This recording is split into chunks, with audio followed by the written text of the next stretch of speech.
Welcome to study pieces channel. सभी दोस्तों को नमस्कार। चलिए हम आज का लेक्चर स्टार्ट करते हैं।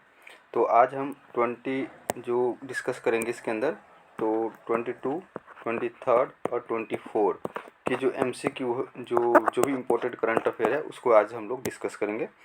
तो चलिए चलते हैं। पहला है फोर्थ एशियन गेम। तो फोर्थ एशियन ये पैरा गेम है। फोर्थ एशियन और पैरा गेम कहाँ पर हुआ है? तो जो चाइना के जो हांगझोउ शहर है वहाँ पर हुआ है। और ये जो इस पैरा एशियन गेम है सेकंड टाइम चाइना में हो रहा है। फर्स्ट एडिशन जो हुआ था 2010 में कहाँ चाइना के अंदर हुआ, तो गुआंगझाओ में हुआ था। कहाँ? गुआंगझाओ में हो रहा है। और यहाँ अब कहाँ पर है? तो हांगझोउ में हो रहा है। ठीक है, चाइना में। थीम क्या है? Hearts meet dream sign.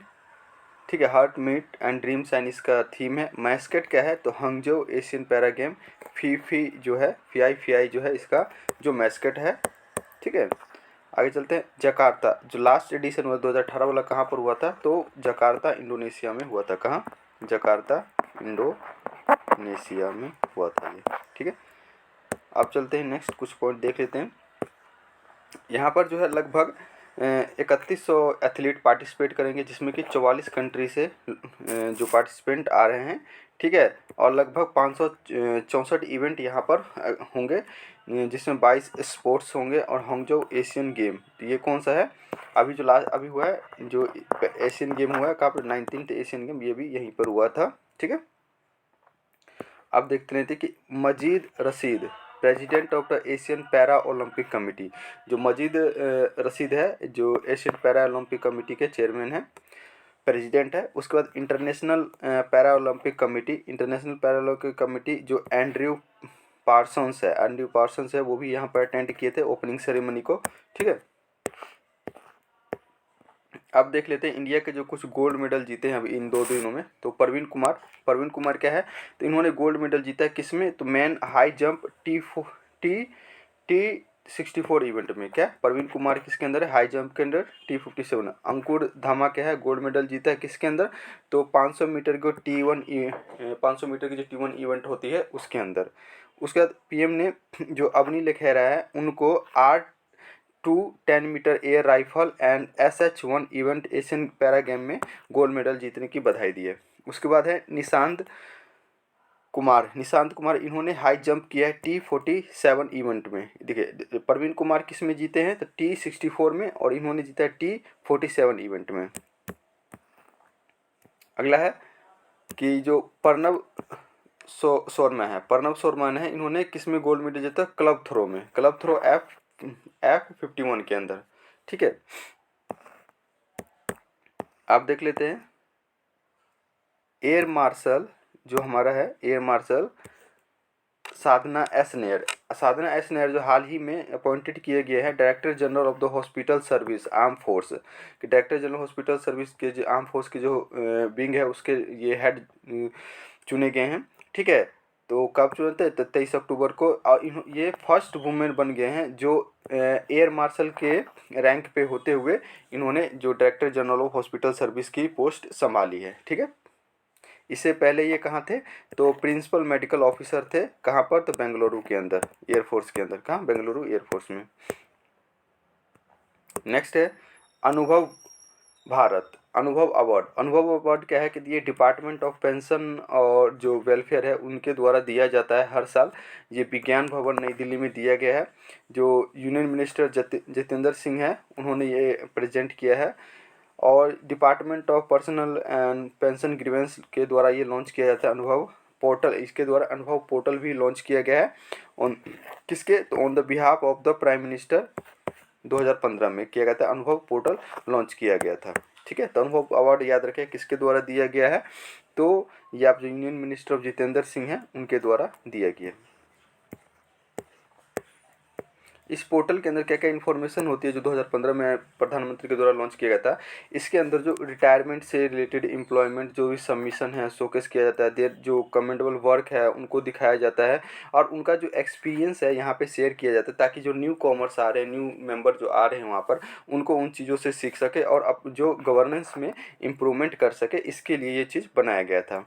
इसके अंदर जो लगभग 96 मिनिस्ट्री और डिपार्टमेंटल ऑर्गेनाइजेशन जो रजिस्टर है अनुभव पोर्टल के साथ, और ये मोर देन जो 1000 राइटअप्स हैव बीन पब्लिश, कि इसमें से जितने भी जो भी अपना अनुभव शेयर किया उसके लगभग 1000 जो राइटर वगैरह है जो पब्लिश किए गए हैं, ताकि जो गवर्नेंस को बेटर बनाया जा सके।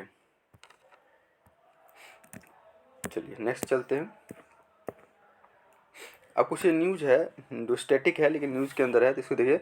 Vena convention on diplomatic relation 1961, vena convention की ऐसा क्यों न्यूज़ में है कि अभी हाल ही में इन कनाडा और फ्रांस के डिप्लोमेट के बीच में कुछ प्रॉब्लम चल रही थी, तो उसी के रिगार्डिंग किया गया था। तो India invoke diplomatic party to Canada because of the continuous interference by it diplomat in Indian interfere, कि इंडिया के इंटरनल अफेयर के में जो वहाँ के जो कैनेडियन थे वो पार्टिसिपेट कर रहे थे बार बार, इसकी वजह से इंडिया ने डिप्लोमेटिक को इन्वोक किया, कनाडा के डिप्लोमेट को। वेना कन्वेंशन क्या होता है?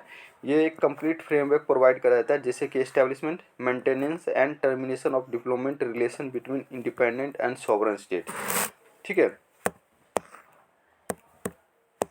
अगला है, इसके अंदर एक प्रिविलेज वगैरह कुछ दिए जाते हैं डिप्लोमेट के अंदर, जैसे आर्टिकल 1.1 जो pertain the size to size the international mission within the other country, तो ये सारे प्रोविजन दिए जाते हैं इसके अंदर वीना कन्वेंशन के अंदर। ये कब साइन हुआ था ये याद रखेगा कि 1961 के अंदर हुआ था और 1964 में फोर्स में आया था। अभी तक लगभग 60 सिग्नेटरी है इंक्लूडिंग इंडिया, एंड जो लगभग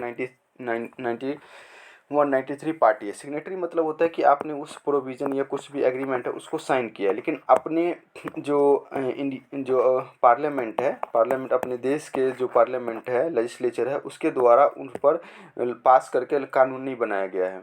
ठीक है, और क्या है, तो इंडिया भी अभी इंक्लूडिंग इंडिया भी अभी सिग्नेटरी है इसको। ठीक है, लेमरू एलिफेंट रिजर्व, तो लेमरू एलिफेंट रिजर्व कहाँ पर है? तो अभी हाल ही में ये न्यूज़ में आया था, क्योंकि जो मैन ह्यूमन कन्फ्लिक्ट के कारण जो छत्तीसगढ़ के जो इसको लंग्स कहा जाता था, ये क्या होता है कि यहाँ पे छत्तीसगढ़ और उड़ीसा के बीच में जो एलिफेंट के एक कॉरिडोर की तरह काम करता है, जिसको उधर से वो पास ऑन करते हैं एलिफेंट।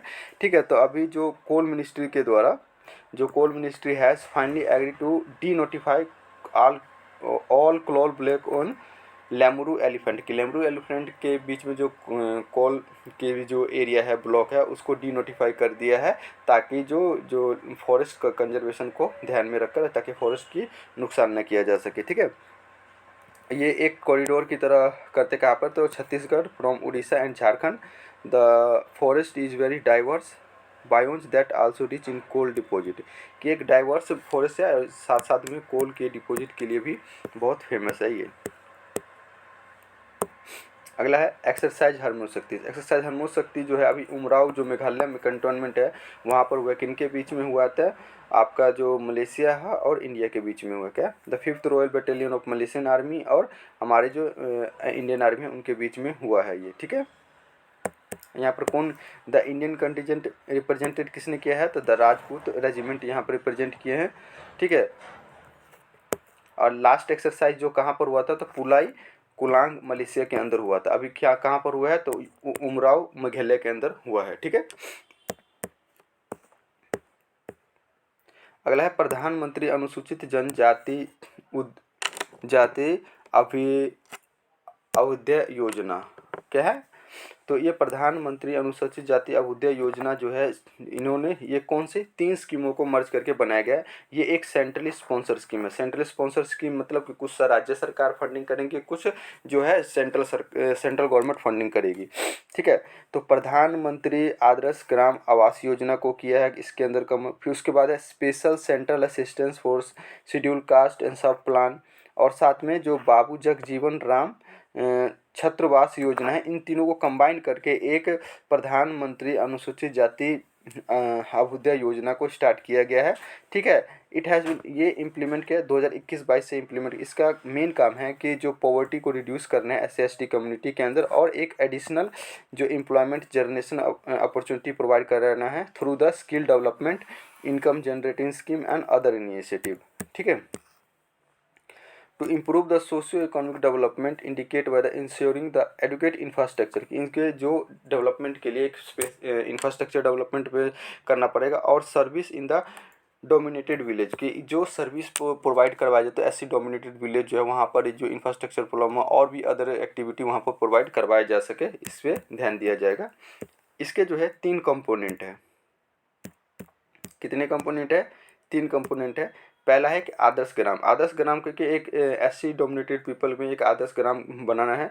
उसके बाद ग्रांट एड देना है डिस्ट्रिक्ट प्रोजेक्ट के, जहाँ पर ऐसी जो पॉपुलेशन डोमिनेटेड है वहाँ पे जनसंख्या उनकी ज़्यादा, उनके डेवलपमेंट के लिए, रिहेबिलिटेशन के लिए, रहने के लिए, कॉम्प्रिहेंसिव लाइवलीहुड प्रोवाइड कराने के लिए, स्किल डेवलपमेंट, इंफ्रास्ट्रक्चर करने के लिए, फाइनेंशियल इंक्लूजन बनाने के लिए, ये सारी चीज़ें यहाँ पर प्रोवाइड करवाई जाएगी। ठीक है। और साथ साथ में ये जो construction of hostel at higher education की, हायर एजुकेशन जैसे कि national institute of ranking framework के अकॉर्डिंग जो वहाँ की जो इंस्टीट्यूट वगैरह है, स्कूल वगैरह है, उसको उस लेवल पर डेवलप किया जा सके।